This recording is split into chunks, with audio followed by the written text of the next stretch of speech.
যুক্তরাজ্যের সাউথপোর্টে ছুরি নিয়ে জনসাধারণের উপর হামলা, 2 শিশু নিহত, আহত অন্তত 9, হামলাকারী গ্রেফতার। ভয়াবহ ও মর্মান্তিক বললেন ব্রিটিশ প্রধানমন্ত্রী। পশ্চিমবঙ্গ রাজ্যকে ভাগ করে বেশ কয়েকটি জেলাকে কেন্দ্রশাসিত এলাকা করার দাবি ঘিরে ভারত জুড়ে তুমুল আলোচনা। বিজেপির রাজনৈতিক অভিসন্ধি বলছেন বিশ্লেষকরা। এবং ছাত্র আন্দোলন ঘিরে নৈরাজ্যের প্রতিবাদে যুক্তরাজ্যে আওয়ামী লীগের বিক্ষোভ। ব্রিটিশ পার্লামেন্টের ডেপুটি স্পিকারের কাছে স্মারকলিপি, গুরুত্ব দিয়ে দেখার আশ্বাস।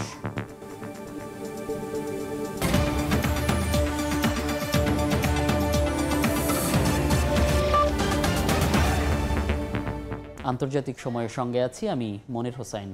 যুক্তরাজ্যে ছুরি হামলায় 2 শিশু নিহত হয়েছে। এই ঘটনায় আরও অন্তত 9 জন আহত হয়েছেন। সোমবার একটি নাচের অনুশীলন কেন্দ্রে এই হামলার ঘটনা ঘটে। পরে হামলাকারীকে গ্রেফতার করে পুলিশ।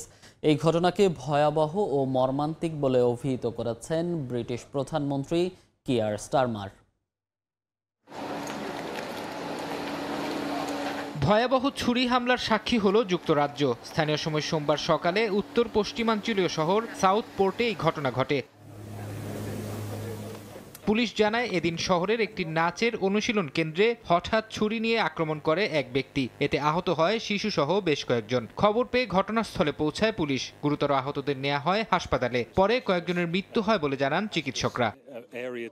এই ঘটনায় জড়িত হামলাকারীকে আটক করেছে পুলিশ। জব্দ করা হয়েছে একটি ছুরি। আটক ব্যক্তিকে জিজ্ঞাসাবাদ করা হচ্ছে বলে জানা গেছে। জনসাধারণকে আতঙ্কিত না হওয়ার আহ্বান জানানো হলেও ঘটনাস্থল এড়িয়ে চলতে বলেছে পুলিশ। এদিকে ছুরিকাঘাতের এই ঘটনাকে ভয়াবহ ও মর্মান্তিক হিসেবে উল্লেখ করেছেন ব্রিটিশ প্রধানমন্ত্রী কিয়ার স্টারমার। দ্রুত পদক্ষেপ নেয়ার জন্য তিনি আইন শৃঙ্খলা রক্ষা বাহিনীকে ধন্যবাদ জানিয়েছেন। ফারহাদ চৌধুরী, সময় সংবাদ। পশ্চিমবঙ্গ রাজ্যকে ভাগ করে বেশ কয়েকটি জেলাকে কেন্দ্রশাসিত এলাকা করার দাবি ঘিরে ভারতের রাজনীতিতে নতুন করে আলোচনার জন্ম দিয়েছে বাংলা ভাগ। পশ্চিমবঙ্গ ছাড়াও বিহারের 4টি জেলাকেও কেন্দ্রের শাসনের আওতার দাবি উঠেছে। এমনিতেই পশ্চিমবঙ্গ রাজ্যে বেশ কয়েক দশক ধরে দাবি রয়েছে দার্জিলিং এবং কোচবিহার ভাগ করে আলাদা 2টি রাজ্যের। বাংলা ভাগের দাবি এবার করেছে বিজেপির স্থানীয় নেতৃত্ব। সুব্রত আচার্যের রিপোর্ট।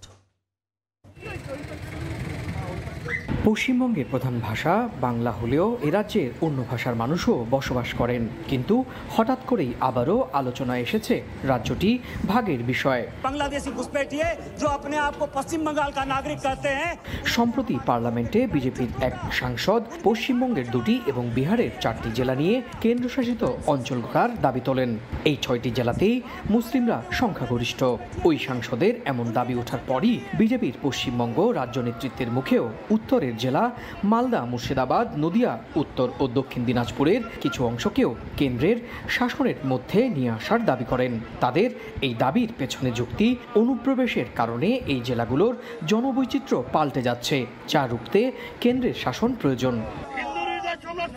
তবে বিজেপির এই দাবিকে শুরু থেকেই রাজনৈতিক সুবিধার দাবি হিসেবে দেখছে রাজ্যটির শাসক তৃণমূল কংগ্রেস। দলটির বক্তব্য, যে এলাকায় রাজনৈতিকভাবে সমর্থন হারাচ্ছে বিজেপি, সেখানেই তারা ভাগের তত্ত্ব খাড়া করছে।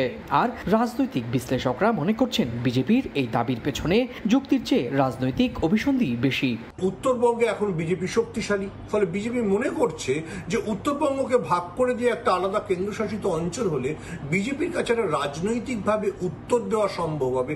দেখো, আমরা অন্তত সাবেক পশ্চিমবঙ্গের একটা ভাগকে রাজনৈতিকভাবে দখল করতে পেরেছি। কিন্তু বিজেপি ভুলে যাচ্ছে এতে যেটা সমস্যা হতে পারে, যে উত্তরবঙ্গে মাত্র 64টি বিধানসভা আসন রয়েছে, দক্ষিণবঙ্গে 230টি। উত্তরবঙ্গের দাবি তুললে পরেই দক্ষিণবঙ্গে গেরুয়া শিবির একদম ধুয়ে মুছে সাফ হয়ে যাবে। কারণ বাঙালির আবেগের সঙ্গে বাংলা ভাগের বিষয়টি জড়িত। গত কয়েক বছর ধরে বিজেপি পশ্চিমবঙ্গের শাসক তৃণমূলের কাছে কার্যত ধরাশায়ী। আর সে কারণেই বিজেপি রাজ্য ভাগ করে রাজনৈতিক সুবিধা নিতে চায় বলে মত বিশ্লেষক মহলের। সুব্রত আচার্য, সময় সংবাদ, ভারত। বাংলাদেশে কোটা সংস্কার আন্দোলনকে কেন্দ্র করে দেশজুড়ে নাশকতার প্রতিবাদে বিক্ষোভ করেছে যুক্তরাজ্য আওয়ামী লীগ। কর্মসূচিতে ব্রিটিশ পার্লামেন্টের ডেপুটি স্পিকার সহ কয়েকজন এমপি উপস্থিত ছিলেন। তারা বলেন, বাংলাদেশ একটি গণতান্ত্রিক দেশ। যুক্তরাজ্য সবসময় বাংলাদেশের পাশে ছিল এবং আগামীতেও থাকবে। লন্ডন থেকে শোয়েব কবিরের রিপোর্ট। বিক্ষোভে উত্তাল ব্রিটিশ পার্লামেন্ট এলাকা। বাংলাদেশে কোটা সংস্কার আন্দোলনকে কেন্দ্র করে নৈরাজ্যের প্রতিবাদে বিক্ষোভ কর্মসূচি পালন করে যুক্তরাজ্য আওয়ামী লীগ। গুজব ছড়িয়ে আন্তর্জাতিক মহলে বাংলাদেশের ভাবমূর্তি ক্ষুণ্ণ করার প্রতিবাদ জানান নেতাকর্মীরা। বলেন, বাংলাদেশের সাধারণ শিক্ষার্থীদের এই আন্দোলনকে ব্যবহার করে ফায়দা নিতে চায় বিএনপি। সেই সঙ্গে দেশব্যাপী জামাত শিবির তাণ্ডব চালায় বলেও অভিযোগ করেন তারা।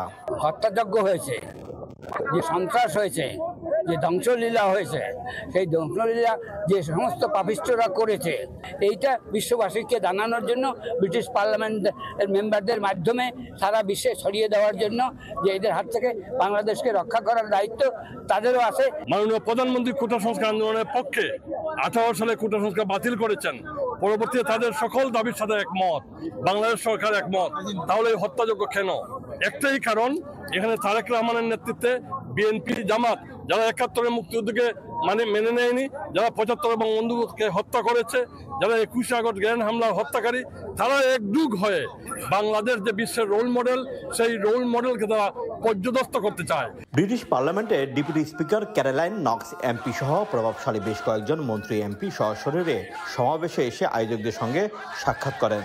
নেতৃবৃন্দ তাদের সঙ্গে বাংলাদেশের চলমান ঘটনাবলী নিয়ে আলোচনা করেন এবং তাদের হাতে একটি স্মারকলিপি তুলে দেন। ব্রিটিশ মন্ত্রী ও এমপিরা বলেন, বাংলাদেশের চলমান বিষয়টি নিয়ে তারা অবগত আছেন এবং গুরুত্বের সহকারে বিষয়টি পর্যবেক্ষণ করছেন। The letter that I've been presented with today, I will ensure it goes in to the leadership from my office, stating that the concerns that the President has talked about today, and ensuring that the British government at least looks at the letter that is being sent in. বিক্ষোভ সমাবেশে সহস্রাধিক নেতাকর্মী placard হাতে অংশ নেন এবং বিভিন্ন slogan দেন। শোয়েব কবির, সময় সংবাদ, লন্ডন। এদিকে কোটা সংস্কার আন্দোলন ঘিরে দেশব্যাপী জ্বালাও পোড়াও ও ধ্বংসাত্মক কর্মকাণ্ডের প্রতিবাদে সমাবেশ করেছে জার্মান আওয়ামী লীগ সহ দলটির অঙ্গ সংগঠনগুলো। সোমবার বার্লিনে বাংলাদেশ দূতাবাসের সামনে প্রতিবাদ সমাবেশে বিভিন্ন প্রদেশ থেকে আসা প্রবাসীরাও অংশ নেন।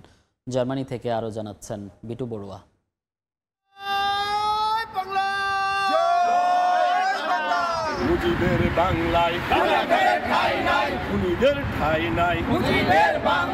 কোটা সংস্কার নিয়ে বৈষম্য বিরোধী আন্দোলনকে সংহতি রূপ দেয়া, সাধারণ ছাত্রছাত্রীদের হাতে অস্ত্র তুলে দেয়া, সারা দেশে প্রাণহানির ঘটনা ঘটানো, একই সাথে ধ্বংসযজ্ঞ চালানো, বিশেষ করে বাংলাদেশের যে রাষ্ট্রীয় সম্পদগুলো রয়েছে, বিটিভি, মেট্রো রেল, সেতু ভবন সহ নানা স্থাপনায় আগুন ধরিয়ে দেওয়ার প্রতিবাদে জার্মানির রাজধানী বার্লিনে বাংলাদেশের দূতাবাসের সামনে প্রতিবাদ সমাবেশের আয়োজন করেছে জার্মান আওয়ামী লীগ সহ তার অঙ্গ সংগঠনগুলো। তাদের দাবি, বাংলাদেশের একটি অশুভ রাজনৈতিক চক্র তাদের রাজনৈতিক ফায়দা হাসিলের উদ্দেশ্যে সাধারণ ছাত্রদের ব্যবহার করছে। বাংলাদেশের মানুষ এখন শান্তি চায়, বাংলাদেশের মানুষ এই অরাজকতা চায় না। বাংলাদেশের এই আন্দোলনের মূল লক্ষ্য ছিল এই সরকার পরিবর্তন। শেখ হাসিনাকে হত্যা করার মূল পরিকল্পনা ছিল। আপনারা অনেকেই জানেন, তারা গণভবন ঘেরাও করতে চেয়েছিল, শ্রীলঙ্কার মতো একটা পরিস্থিতি করতে চেয়েছিল।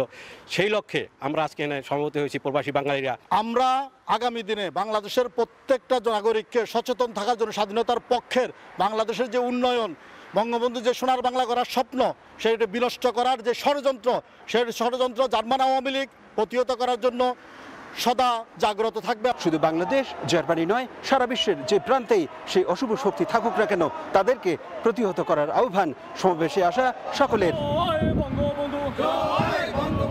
জার্মানি থেকে বিটু বড়ুয়া, সময় সংবাদ। ইরানের নতুন প্রেসিডেন্ট হিসেবে আজ শপথ নেবেন মাসুদ পেজেশকিয়ান। বিভিন্ন দেশের প্রতিনিধিদের উপস্থিতিতে দেশটির পার্লামেন্টে শপথ নেবেন তিনি। রোববার তাকে ইরানের প্রেসিডেন্ট হিসেবে আনুষ্ঠানিকভাবে অনুমোদন দিয়েছেন দেশটির সর্বোচ্চ নেতা আয়াতুল্লাহ আলী খামেনি।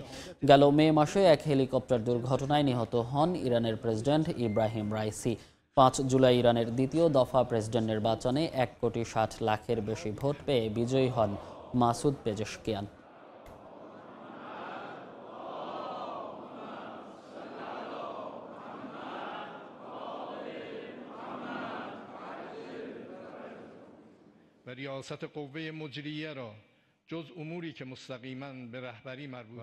সংযুক্ত আরব আমিরাতে অবৈধ পথে রেমিটেন্স পাঠানোর জন্য ব্যাপক প্রচারণা চালাচ্ছে একটি মহল। সামাজিক যোগাযোগ মাধ্যমের বিভিন্ন প্ল্যাটফর্মে এসব প্রচারণা এখন তুঙ্গে। বাংলাদেশ মিশন সহ কমিউনিটি নেতারা এসব প্রচারণা থেকে সাবধান থাকার জন্য প্রবাসীদের অনুরোধ জানিয়েছেন। শিবলি আল সাদিকের রিপোর্ট। নিয়মিত রেমিটেন্স পাঠাচ্ছে আরব আমিরাতের প্রবাসী বাংলাদেশিরা। দেশে চলমান কোটা আন্দোলনকে কেন্দ্র করে রেমিটেন্সের গতি প্রবাহ কিছুটা স্থবির হয়ে গেলেও সংশ্লিষ্টদের অভিমত এই গতি আবারও ফিরবে। তবে সোশ্যাল মিডিয়ায় বাংলাদেশে রেমিটেন্স না পাঠাতে গুজব ছড়াচ্ছে একটি মহল। ফেসবুক, টিকটক, ইউটিউব সহ বিভিন্ন সামাজিক যোগাযোগ মাধ্যমে ছড়িয়ে পড়া গুজবে প্রবাসী বাংলাদেশিদের মধ্যে তৈরি হয়েছে বিরূপ প্রতিক্রিয়া। গুজবের জবাব দিতে হবে সত্য দিয়ে। সত্যই হচ্ছে মিথ্যার বিপক্ষে সবচেয়ে বড় জবাব, এবং সেটি প্রবাসী বাংলাদেশিরা সবসময় দিয়েছে, এখনও দেবে। তারা আরও বেশি বেশি করে রেমিটেন্স পাঠিয়ে দেখিয়ে দেবে তাদের দেশপ্রেমের প্রমাণ তারা দেবে। এদিকে শুধু রেমিটেন্স নিয়ে নয়, বাংলাদেশের এয়ারপোর্ট, ইমিগ্রেশন ও শুল্ক বিভাগ নিয়েও কিছু প্রবাসী সামাজিক মাধ্যমে গুজব ছড়াচ্ছে। এতে বিভ্রান্তির মধ্যে পড়েন অনেক প্রবাসী। আমি আমার টাকা সব সময় এক্সচেঞ্জের মাধ্যমে পাঠাই। আমি আমার প্রবাসী বাংলাদেশি সবাইকে আহ্বান করব রেমিটেন্স পাঠান। আমাদের দেশটা যে এগিয়ে গেছে, এর দ্বারা অব্যাহত রাখতে আমাদের সবার এগিয়ে আসা উচিত। সাথে সাথে প্রবাসী ভাইদেরকে আমি বলবো বৈধ পথে রেমিটেন্স পাঠান। দেশের যে অর্থনৈতিক ভাবমূর্তি রক্ষা করার জন্য, দেশের অর্থনৈতিক চাকাকে সচল রাখার জন্য রেমিটেন্স আমাদের অবশ্যই পাঠাতে হবে। আমাদের মাধ্যমে দেশের উন্নয়ন সাধিত হবে। প্রবাসী ব্যবসায়ীরা জানান, চলমান কোটা সংস্কার আন্দোলনে ইন্টারনেট বিচ্ছিন্ন থাকায় বৈধ পথে রেমিটেন্স পাঠাতে প্রতিবন্ধকতা দেখা দেয়। বাংলাদেশে পরিস্থিতি স্বাভাবিক হতে শুরু করায় আবারও রেমিটেন্সের গতি প্রবাহ বাড়বে বলে প্রত্যাশা প্রবাসীদের। শিবলি আল সাদিক, সময় সংবাদ, সংযুক্ত আরব আমিরাত। আন্তর্জাতিক সময়ের শীর্ষ সংবাদগুলো জানিয়ে দিচ্ছি আরেকবার। যুক্তরাজ্যের সাউথপোর্টে ছুরি নিয়ে জনসাধারণের উপর হামলা, 2 শিশু নিহত, আহত অন্তত 9, হামলাকারী গ্রেফতার। ভয়াবহ ও মর্মান্তিক বললেন ব্রিটিশ প্রধানমন্ত্রী। এবং পশ্চিমবঙ্গ রাজ্যকে ভাগ করে বেশ কয়েকটি জেলাকে কেন্দ্রশাসিত এলাকা করার দাবি ঘিরে ভারত জুড়ে তুমুল আলোচনা। বিজেপির রাজনৈতিক অভিসন্ধি বলছেন বিশ্লেষকরা।